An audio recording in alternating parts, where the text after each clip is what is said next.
We got a test, see if we can play. Wow, what a shocker. The Hicks that formed a band in Arlington, Texas have a little racism in their bones. I mean, it's like being shocked that the Master of Puppets band eats babies. That's a completely false statement, by the way. I just imagine that Lars and Kirk have at least thought about it. Defamation aside, Pantera's members definitely have a little bit of a racism streak, specifically Dimebag Darrell and Phil Anselmo. However, to really contextualize these little tidbits of primal southern culture flare-ups, understanding Pantera's history is important. And also, I just really want to talk about music I enjoy. If you're already caught up on Pantera's history, good for you. Go ahead and jerk yourself off a little bit. No, come on, seriously. Give it a few little tugs. You've earned it.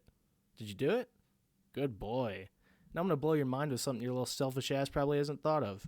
Not everyone knows Pantera's history. Every day, some pothead 13-year-old that likes Eddie Van Halen because his dad listened to Jump when he used to barbecue before the divorce papers got signed is learning how to play guitar and discovering Pantera, and they may not know the full extent of the band's history. So yeah, I'm going to lollygag a little bit so I can talk about a band I find interesting. And if you're actually surprised right now, I'd hate to be the bearer of bad news, but modern YouTube is 89% lollygagging. So sit down and listen, scroll until you hit the section where I'm not lollygagging, or click off the video. Alright, now that I'm done being Mr. Grumpy Pants, we can continue. And we're going to continue with Pantera's history.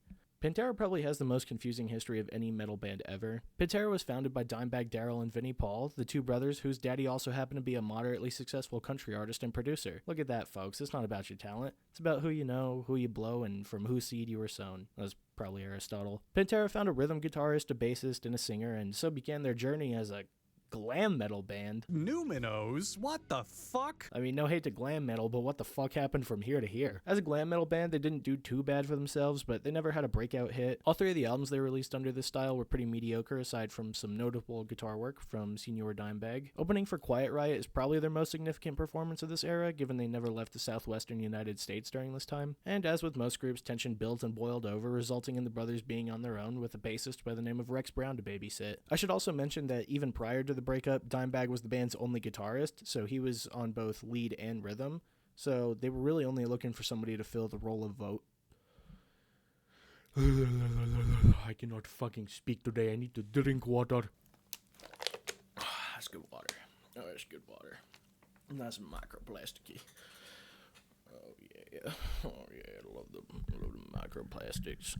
Should also be mentioned that at this point, even prior to the breakup that Dimebag was the band's only guitarist, and he was handling both the lead and the rhythm, so they were really only looking to fill the role of a vocalist. And after some searching, they found the right guy. The man, the myth, John Arryan himself, Phil Anselmo. How does anyone find that funny? I mean, seriously, how does anyone find that funny? Pantera's first album with Anselmo on the mic was power metal and was seemingly just a proof of concept for the music Pantera wanted to make. The entire purpose of getting Anselmo was that his vocals fit the heavier direction Pantera was going, and this album was essentially an attention grab. The attention grab worked, kind of, but not really. Power metal brought some eyes on them, and people in the industry were starting to take notice of the band, but power metal wasn't what made them famous. It should also be mentioned that Dimebag and Vinnie's dad was no longer producing Pantera's records at this point, so Pantera talked to a guy that knew a guy who had a boss and wanted to sign some new metal band to his label, and one performance later, Cowboys from Hell started being produced. Cowboys from Hell upon release was doing numbers, and quite frankly, it deserved it. I mean, Pantera straight up pioneered the genre of groove metal with this release. Cowboys from Hell, the opening and title track of the album, has arguably the most catchy main riff of any Pantera song. The solo isn't personally my favorite, and that doesn't mean I think it's bad, it's just not my favorite. And the track as a whole is a really interesting culmination of what influenced Pantera's work over their whole career. Psycho Holiday has this gritty but sing-songy bounce in its chorus, both in the vocals and instrumentals, and a super bluesy, outlaw country guitar solo that kind of perks the ears like a soulful love song would. If you want to get country folk into metal, this track specifically is a fantastic place to start. Cemetery Gates is a killer metal ballad with a great vocal performance by Anselmo. The lyrics are pretty surface level, but they still make you feel something. You know, like art is supposed to do. I was gonna film a dumb bit where I did like the wake up, drink beer, bullshit like that, and I'm looking at myself like in the camera, and I look like I could be in Pantera.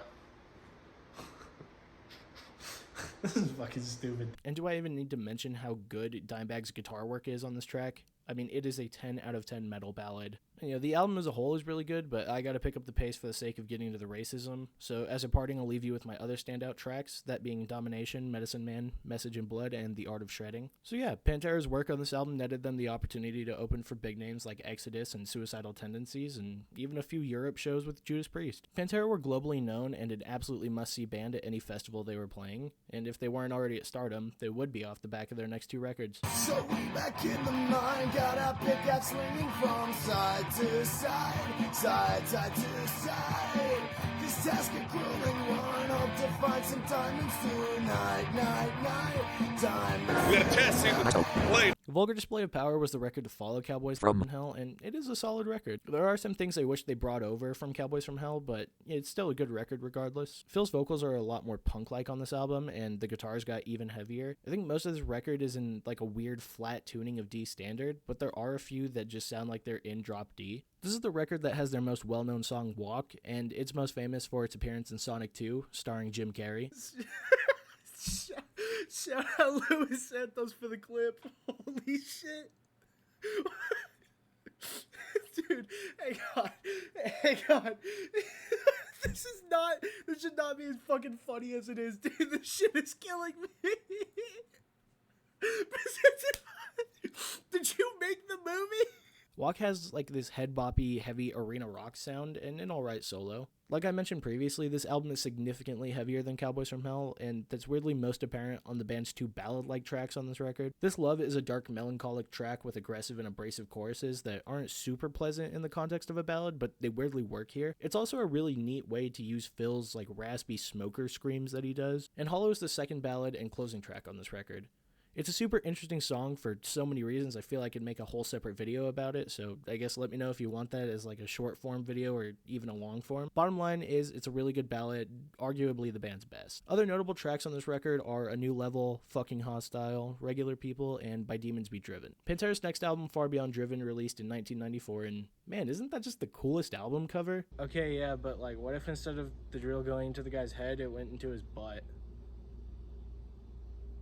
Far Beyond Driven is a good record, although I wouldn't say there's too much notable about it. It keeps the same energy as Vulgar Display of Power while just being generally more groovy, which I like a lot. Strength Beyond Strength is a good opening track, but this album's shine is always going to be I'm Broken and 5 Minutes Alone. I'm Broken just has that catch in its main riff that Pantera is so good at writing and especially capturing within metal. Phil's vocals are also pretty wicked while maintaining that bounce. 5 Minutes Alone, on the other hand, is just Phil being really angry at a fan, and it's just a really good sounding song. I can't believe that's the story behind 5 Minutes Alone. He was just really fucking angry at the guy. Hard Line, Sunken Cheeks is a personal favorite for me just based off the sound. The band really struck this cool balance between the doom sound of Sabbath and Candlemass and the what at the time was current, fast aggressive thrash sound of bands like Metallica and Megadeth. The song being a call out on the Satanic Panic is also really funny and... Wait, what's this line? I've done it all but tap the vein? You sure about that? Phil? Shedding Skin is my personal favorite riff off this record, but I'm kind of 50-50 on the song as a whole. It's just kind of odd, and I don't really know how to explain it. It's still a good track, though. Use My Third Arm has really weird lyrics. I don't even know how to begin, like... What do I do with this? And the album ends with the Planet Caravan cover. I don't hate it, I'm just not big on Phil's vocals here, but that's a completely subjective take. If it weren't for whatever the fuck Reinventing the Steel was, Far Beyond Driven would be my least favorite Pantera album. Not because it's bad or anything, but just because I prefer all the other real albums over it. And it's after Far Beyond Driven that we start to get the beginning of the end.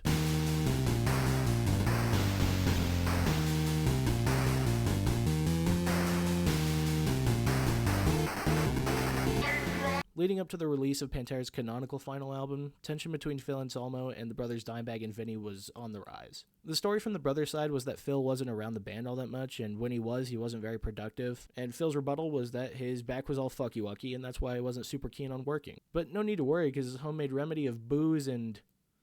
more booze would do the trick. I mean, it kind of did. Phil's back pain was, lessened, but now he was shitting the bed on stage. And of course, shitting the bed on stage isn't exactly any way to mend wounds in your band. So Phil was left with the choice of getting back surgery and being out of commission for a while, or not getting back surgery and continuing to live on in pain. However, Dr. Anselmo, in his infinite wisdom, discovered a secret third option.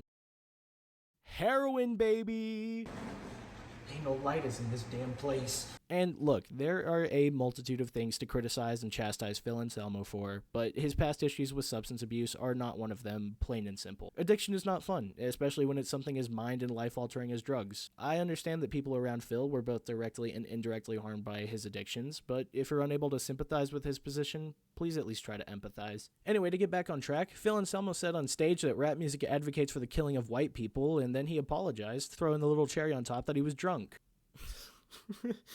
See, Phil, it's shit like this. 1996, the year after Phil's very nuanced and educated take on rap music, would be the year the Great Southern Trendkill released. The interesting part of this record's production was that Phil recorded all of his vocals in New Orleans, while his bandmates recorded in Dallas, which only adds to the themes of addiction and drug abuse explored on the album. This album is to Pantera as Iowa is to Slipknot. 53 minutes of pure, unbridled pain, rage, agony, despair, and hopelessness. And by God, it is a fucking phenomenal record. The title and opening track, The Great Southern Trendkill, doesn't waste any time establishing the tone of the album and venting the band's frustration with the scene at the time. I really love the ending of this track musically because it's a glimpse into the new Pantera's roots. The metal spin on bluesy riffs will never cease to make my dongus expand. Drag the Waters isn't a bad track, it's just not my personal favorite. Similar to most of this album, I really appreciate the lyricism, but the instrumental isn't super interesting or groundbreaking in any way. Tens, on the other hand, is an awesome track. The mixing on this track really works in favor of the anxiety-inducing slowness of the song and the very upfront lyrics about drug addiction that Phil sings. The solo on this track speaks symbolically to the nature of the lyrics, similar to the way Metallica uses the break in Master of Puppets to create the come down of the drug. 13 Steps to Nowhere is a neat commentary on the issues with religious-backed alcoholic recovery programs.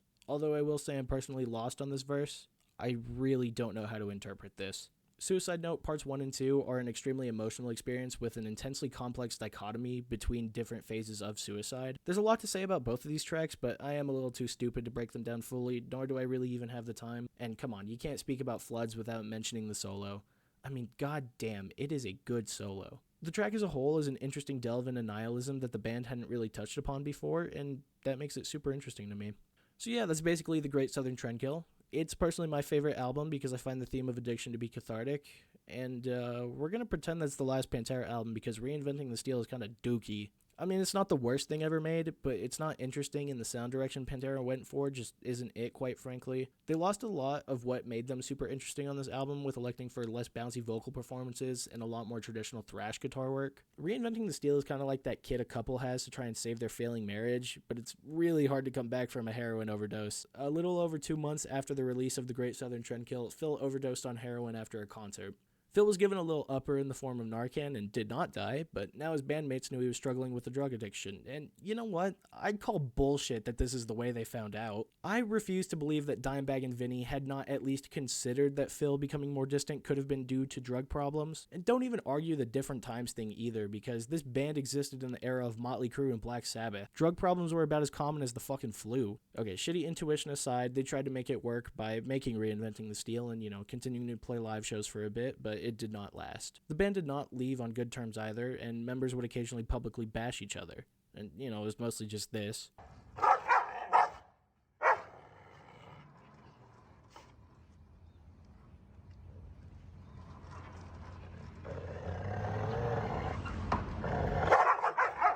Phil went on to do Phil things, Rex did Rex things, and the brothers made a band called Damage Plan. Damage Plan released one album before one of the darkest days in metal history. On December 8th, 2004, a man by the name of Nathan Gale shot and killed 4 people at a Damage Plan concert in Columbus, Ohio. His victims were a fan named Nathan Bray, an employee of the club named Aaron Halk, Pantera security official Jeff Thompson, and one of the greatest guitarists to ever do it, Dimebag Darrell. Even years after the shooting, there was still bad blood between the surviving brother Vinny and Phil Anselmo. Interviews upon interviews of assurances that Pantera would never be reunited came out up until Vinnie Paul's passing in June of 2018.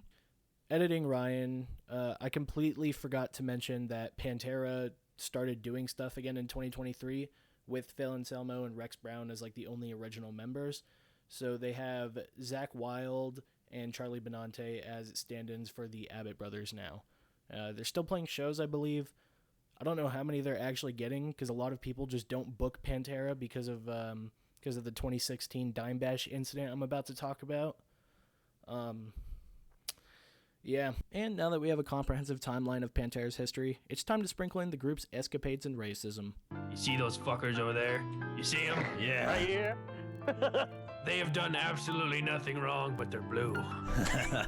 I've always hated the color blue. You know why? Why? No reason. Much of the racism conversation around Pantera sparks from two people, that being Dimebag Darrell and Phil Anselmo. Beginning with Dimebag, we're going to examine his signature guitar, the Dean Razorback with the Confederate flag. And while we're at it, let's get one thing straight.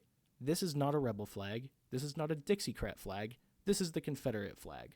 The same Confederate flag flown by the people of the Confederacy who laid down their lives to protect their right to enslave human beings while dehumanizing them in every way imaginable. Rape, torture, whatever subhuman behavior you can think of, these people did it, and this is the flag they flew. This is not a symbol of Southern pride. You want to fly a flag that symbolizes your Southern pride? Fly your state flag and your country's flag, you fucking yo-ho. You want to celebrate your Southern pride? Gather your friends and family, drink moonshine and sweet tea, and listen to Garth Brooks, Marty Robbins, and Johnny Cash while you barbecue. That's how you celebrate Southern pride, not by flying this piece of shit. Whew, sorry. Anyway, back on track. We have to ask ourselves why Dimebag had this flag on his guitar. And I know it goes against everything I just said, and it is kind of cop-out, but in Dimebag's era, it just wasn't widely associated with the things it is today. It doesn't make very much sense to me, and it probably doesn't make very much sense to you either, but that's just how it was. It is of my belief that Dimebag didn't intend to use the flag in an overtly hateful way because it was widely considered a mere symbol of Southern pride back then. Lynyrd Skynyrd flew the flag and was one of the Abbott brothers' biggest influences and inspirations. The flag was just a part of mainstream rock in the 80s and 90s too, and even into the late 2000s and early 2010s. Sinister fucking Gates used the guitar for Christ's sake. And to consider the young Twinkie Sin a racist or a willing perpetuator of hate is outright silly. And, you know, obviously he doesn't use it today, but that is besides the point. I mean, plain and simple, it was a generic way to show that you were an outlaw or against the grain. But even then it gets so much more ridiculous when you consider that Dimebag was throwing the hard R around willy-nilly. And I don't mean the Linus Tech Tips version of the hard R. Got a test, see if the nigger can play, dude. You might say, oh, it was different times. And no, just no, it was not different times. Calling people the N-word with the hard R in public spaces wasn't frowned upon any less than it is today. Oh, but he's not black, why does it matter? The word is just not an okay word. The hard R serves no other purpose than to streamline a person or a group of people's worth into just one single word. The word hasn't been okay to use for a while, and that's not going to change anytime soon. I would love to ask Dimebag personally what his views on race are, but, you know, no one can exactly do that, can they? And don't get me wrong, I will forever appreciate what Dimebag did for metal as a whole, and I'll never turn my nose at him for anything musically related. I'm also not here to speak ill of the dead, but in this case, the dead spoke ill of himself through his actions. Now it's time to turn to the slightly more alive perpetrator, Phil Anselmo. Phil has given neo-Nazi adjacent speeches at a multitude of shows and concerts. What can be concluded from these speeches is that Phil does not like hip-hop or rap, he takes pride in being white, and he's not exactly against his audience doing racist shit. On multiple occasions, Phil has not taken action to stop white power chants or Nazi salutes started in the crowds of his shows. And I'm not saying that the onus of controlling one's audience is completely on him, but in a room where you have the loudest voice, you need to say something. Phil also isn't a stranger to calling people out on stage or sicking a crowd on someone he thinks is acting like an idiot. He wrote a fucking song about it. And his views on hip-hop and rap come from a place of, at best, blind ignorance and at worst, willful arrogance. His statement that rap advocates for the killing of white people is like saying that heavy music with violent lyrics is Satanism. And, oh, would you look at that? He wrote a song about how fucking dumb that viewpoint is. I don't know what it's referred to as in the Old South, but here in the state of New Mexico, we would call that hypocrisy. And even all of that is completely eclipsed by the 2016 Dime Bash incident, where his parting words and action on stage were white power, followed by a Nazi salute. Thanks for coming out tonight, Lucky Strike Live. It's been a pleasure having all of you here and all the awesome musicians. Ronnie James Dio, Stand Up and Shout, Cancer Foundation. It also took him way longer than it should have to apologize. Phil later stated that he did it because he was being heckled by people calling him racist the whole night, and he was just giving the crowd what they wanted. So, in summary, he was acting like a teenager. And Phil has claimed in the past that this kind of stuff is just his sense of humor, and, you know, I would be lying if I said I didn't throw out a couple Sieg Heils when I was a younger man because I thought it was funny. The difference is that I was 15 and Phil was 47. Essentially, Phil can be summed up as the guy that says, "Now how could I be racist when I got all these colored friends?" Yeah, Phil, we don't really say colored people no more. I'm not gonna lie to you guys, the ending for this video has changed 5 times. I've gone from they're not racist to they are to they did racist shit because they're dumb Southerners, and just none of these conclusions fit. And in full transparency, it's because of Phil Anselmo. I mean, Phil has got to be top 5 most unbearable, unlikable frontmen in metal. Neo-Nazi speeches, salutes, egging on neo-Nazis in your crowd. I mean, seriously, how the fuck can a reasonable person defend this shit? I say all this because I just don't fucking like Phil Anselmo as a person. Because as a person, he did a lot of uncool shit, to say the least. Is he all bad? Well, I wouldn't go that far. He said reasonable things, especially about Kurt Cobain's suicide. What he did should not be judged by anyone on the planet. Yeah, nobody knows what he went through. Yeah, what his life and was you all always about. hear people say, you know, it's only been 3 days now, 4 days now, and everybody's going, what a selfish guy, he left behind a wife and kid. Well, how can you say that? You know, how can you say that? Nirvana put out a record that did nothing, and their next record exploded. We don't sell 1/5, 1/6, 1/10 of the records they sell, and I don't like the pressures that I have. I know he doesn't like the pressures he has. And think of the pressures that dude had. So he has a heart, maybe just not a brain. And there's no denying that Pantera has influenced some great bands and musicians. I mean, like I said earlier, Sinister Gates of Avenged Sevenfold, very influenced by Pantera. That Avenged Sevenfold is my favorite band of all time. And I'm not going to stop listening to Pantera because I do enjoy their music. However, I don't enjoy the personalities behind it in most ways. Pantera are still getting audiences to play to, but the Pantera that's playing to those audience is a shell of Pantera, a shell of the heights 4 idiots from the South reached by pioneering in one way and not another. Pantera was groove, Pantera was southern metal, and Pantera was something special. Now Pantera is the band that had one of the all-time greats and has one of the most unlikable vocalists in metal. The Pantera people knew and loved died with the conception of reinventing the steel. Reinventing the steel was a sad attempt at bringing the 80s and 90s into a new millennium, and Pantera reuniting without the two brothers who actually reinvented the steel, it's just straight up depressing to watch. Phil Anselmo will never be the guy who made Pantera, but he will forever be the guy that ruined it. What a depressing fucking note this video is ending on.